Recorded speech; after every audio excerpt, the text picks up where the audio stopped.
Hi guys, welcome back to my channel. Thank you so much for clicking this video. I know today's video is going to be a little bit different. I'm actually in the process of making like a parody video. I hope some find it funny. Some might get mad. I don't know. It can go either one or two ways. I guess we'll figure it out when I put it out. But that's what I've been working on the last 2 days because I just feel like sometimes we need to get away from all the the bad stuff that we see on a daily basis. So I wanted to bring something to kind of make you guys laugh, but what I've been seeing on the internet is I don't even know what to say. So there are two things I have a problem with. First is going to be the doxing, and two is going to be calls to Children's Protective Services and the authorities. So let's get into the doxing first. So there is a recording I want to show you guys, and I was a little taken back because I actually seen people cover this story, those who don't like glare, but I didn't hear nobody mention the doxing, which I was like, do we only care about the doxing if it's happening to somebody we like, or what? Nobody's gonna call this out because even though the audio, like, I don't care how they feel about the glare. Like, they cannot like him. They can say whatever they want when it comes to that. But it was just kind of a little bit mind-blowing how easily they just, slipped out people's real public information. So I want to play the audio for that recording, for that strain they did. So let's play that. With me is my co-host, Alex Goddard. Hey, Alex, what's up? Hello. Well, I've actually been working on a new candle scent for our merch store. Would you like to know what it is? What is the working title? It is called The Swill, and it will smell like cat pee and failure. You think it'll be a hit? Maybe. Yeah. I'm sure Michael Long will get some. He can light it when he's when he's snorting YouTube. magic sand? Yeah, or on YouTube, making the YouTube rounds. Okay, well, I'll give him a bulk discount. Should we send it to him? Yeah, that one. Yes, or we may send it to his brother's workplace where Michael Long did YouTube interviews. Oh, that's correct. Yeah. Okay. Sounds good. We've got a plan. Awesome. Otis. If you ever watch Andy Griffith, there was, drunk Otis, always drunk as a skunk in jail. And we have the YouTube version of that in the true crime community. And his name is William Blair. AKA Pesto Yeller. Don't forget about the pesto that he abused at Walmart. A little girl out of Texas that was kidnapped by her father. The Glare is one of the most prominent defenders of Michael Long, and that's his prerogative. I disagree with it, and we've poked fun about him for defending Michael Long in his coverage of the Sophie Long case. And because he sucks as an internet lawyer too. I would just like to interject that. Absolutely. He was complaining that Michael Long wasn't Mirandized when the only way you read your Miranda rights is when you're being arrested. Shouldn't he know that? Asking for a friend. Did Rakita Law not give him that little hint? We've playfully jabbed and poked fun at Will, the Glare, aka Swill, the drunk Otis of YouTube, and he must have caught on to it and had this to say on Twitter. I'm going to pull it up right now and read it. And how I came about this was way home. I got a telephone call and it was Alex. She was chuckling and she said, "The Glare, you've pissed him off. I'm a narc. Talking about you." You snitch. I know. Is one of the nicest people I've probably ever met on social media. She's nicer than I would ever be to me when she insults people. So there is what he said about me on Twitter. If you Do you can't know see what? Do you know what's funny though? Swill doesn't even have a panel van. True. This is what he said. It's a picture of me, and he says, "Who is this Levi idiot? And why is he talking about this case while dressing and smiling like he has a panel van with a visible candy dish in the center console?" What does that mean, Alex? I don't know. I don't have my fart and grunt translator handy to be able to tell you what that means. Was he drinking? Never mind. I think we know the answer to that. That was rhetorical. I thought it was something to do with a pedophile that picks up kids and lures them into the van with candy. Is that what he's implying? It seems to be. Yes, thank you, Fireman John. Booger eater. That's what Will is. He's a booger eater. Who makes these kind of accusations except the lowest in the human trash heap? And here's the thing, we've playfully jabbed And he went way below the belt with that insinuation. I'm like, whoa, like who pissed in your Wheaties? We did. How's it taste, Will? Your tears are delicious. More. Cry more. And, I find it ironic that, I'm the one that he's insinuating as some sort of child predator. Isn't this the guy that's been on YouTube doing hour-long plus shows and talking about a little girl's private parts? Yeah. But here's the thing, and I've never disliked the Glare until this tweet. I've disagreed with his coverage, but I've never disliked the guy because I don't know him. But I've only seen 7 minutes and 44 seconds of him, and I want that time back. He's awful. Well, since he put this tweet out, I've been Okay. And you know what? I agree. The Glare should not have made that tweet. He should not have made those assumptions, those kind of accusations. That is completely wrong. And I just played this back and realized they actually doxed him twice. So I beeped out the first one. Now I'm going to have to go back through my editing after this and beep out the second one because they said it twice. So, you know what? He didn't have no right to put out that tweet. That was completely wrong of him.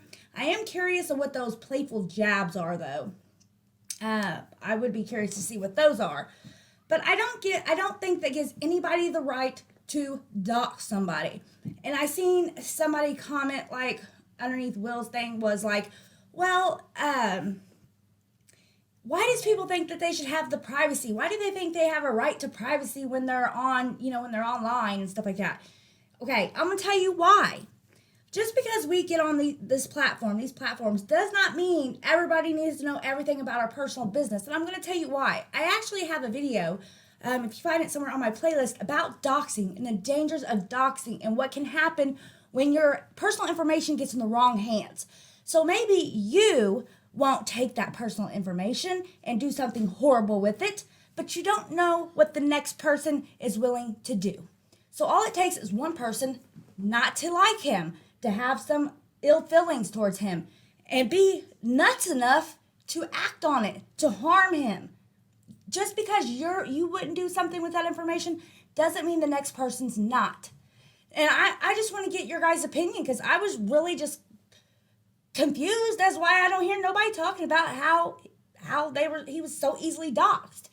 And don't get me wrong, when it comes to Glare and the Michael Long situation, I like Glare from the other stuff I've seen from him, but I do not agree with his coverage on that little girl. I do not agree with the coverage from Levi and them, from Critical K, or anybody else who is talking about that little girl. I don't agree with them at all. I think it is wrong. And I'm going to tell you why. Because I think this is a custody battle that does not belong on the internet. I don't think it should have been on the internet to begin with. It's nasty. This little girl is going to get older. She's going to become a teenager, and she is going to see all her personal information. The most disturbing things have been shared online about this little girl. This case does not belong on social media. It does not belong on YouTube. And I think anybody who is talking about it is vile. And I have made it clear that I think, Michael Long, I think he is a very disturbed, narcissist, dangerous person. So when I see the Glare taking up for him or, doing that, that makes me want to turn my head when it comes to Glare. But again, those are his opinions. I can't, if he wants to take up for him, he wants to take up for him. Regardless of whatever I feel about Glare and him sticking up for Mike Long, I still do not believe he should have been doxxed. Okay, so I want to move on to the other stuff I've been seeing online, and that is people calling CPS, using Child Protective Services as a way to get back, to get retaliation or whatever, to get back at somebody you don't like. And I'm going to tell you why that is dangerous. Because you have no clue, and if you do, that's even more disturbing on your part. The things that happen in the system is horrible.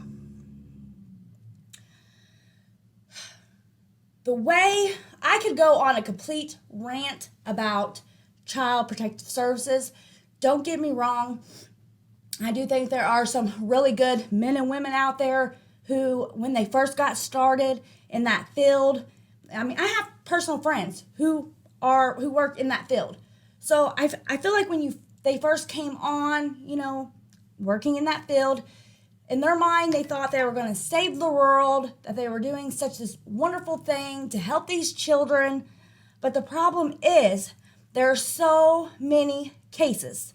There are so many cases because so many people are using that to get back at people that they have some petty fight with.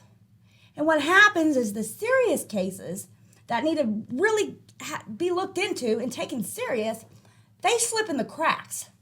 While little Jimmy over here, whose aunt just got mad at his mom because she wouldn't babysit him, and that's how it goes. I could also say child services, they also make money off each case. Each child that they have in the system with them, they make money off of that. That's a huge money making ordeal, and I could go on a long rant about it, but I'm not going to. But I just want to say that is so dangerous, the things that happen while being in foster homes and foster care. I don't even know how you could sleep at night if you are somebody who's falsely calling the children authorities or, calling the authorities on something falsely. I hope you don't sleep well at night. I really don't. Because you could be the very reason a child is being woke up in the middle of the night and hurt in ways that you couldn't even imagine. And that's because you picking up the phone and falsely calling CPS or DFC or whatever they call it in other states. It's wrong. It's not right. Quit going real life. This is YouTube. Unless you see with your own eyes somebody really hurting their child in front of the camera, which I really don't think you're going to see that because I don't really see people doing that unless you're like daddy of 5 or something. But unless you're seeing that a child is in true danger, quit going real life. And that's all I want to talk about. I want to get back to my fun, laughing video I was doing, but I just couldn't believe the things I was hearing, these streams I was seeing. You do not use CPS to get back at somebody you have a problem with. That is not how you get back with another adult. You don't take that out on the child. Because the child is the one who's going to hurt in the very end. Yeah, you might hurt the mother, you might hurt the father, but you're going to hurt the child just as much. All right, guys, I know I get a little upset and heated about that, but it is very upsetting. I hope you guys are having a great week, and I will see you guys really soon with my video, and I hope you guys please take care. Like, dislike, subscribe to my channel. Check and see if you guys are still subscribed because I'm hearing that people are being unsubscribed to my channel. So check and make sure you're still subscribed. Hit the notification bell because you don't know when I'm going to go on. And I will see you guys really soon. Bye, guys. Take care.